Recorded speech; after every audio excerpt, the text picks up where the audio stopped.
mesdames et messieurs du jury, cher public, bonjour. Je vais commencer par vous raconter une petite histoire qui parle d'une amie extraordinaire, une maman courageuse qui s'appelle Serica. Douce et attentionnée, Serica avait 12 ans. Elle veillait sur eux jour et nuit, les nourrissait, les portait sur son dos et veillait à ce qu'ils allaient. La famille vivait paisiblement. Mais un jour, un homme vint chez eux et tua les 12 enfants, juste parce qu'il ne les aimait pas. Les enfants hurlaient d'une voix que personne n'entendait, excepté leur mère terrorisée qui sentait leur atroce odeur de peur et de souffrance.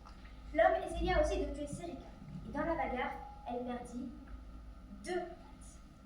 Et oui, j'ai bien dit pattes et non jambes, car mon amie Serica est une maman araignée. Là, j'imagine que vous n'êtes plus triste, et même pour certains que vous êtes contents que la famille araignée se soit fait assassiner. Eh bien justement, le sujet que j'ai choisi pour mon concours d'éloquence porte là-dessus.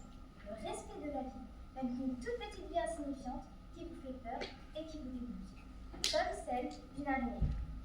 Alors, pourquoi avons-nous peur des araignées?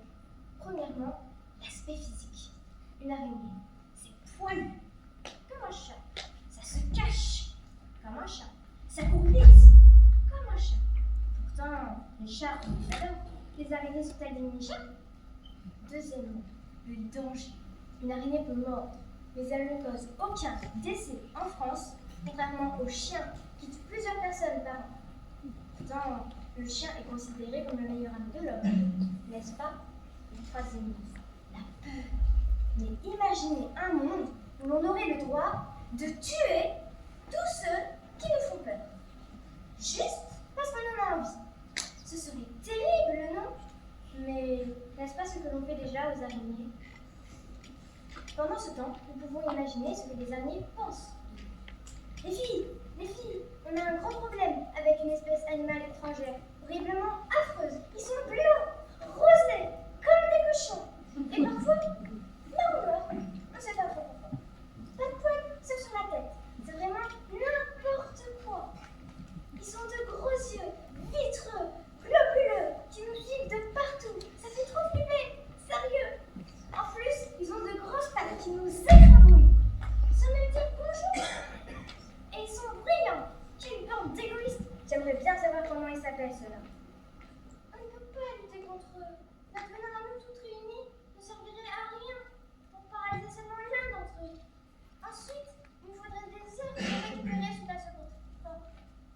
Restez cachés et fabriquez des toiles anti-moustiques pour amadouer certains d'entre eux. Peut-être qu'ils toléreront votre présence, mais ce n'est pas sûr. Allez, courage les filles pour survivre et élever nos enfants dans ce monde égoïste. Pour conclure, je vous dirai donc qu'une araignée est un être vivant, sensible, fragile, moins dangereuse qu'un chien et douce comme un chat. 2. On peut ne pas les aimer, mais qu'il est important de respecter la valeur de leur vie. 3. Que si vous en avez fait peur, au lieu de les écraser, souvenez-vous que ce sont des êtres vivants, comme vous et moi.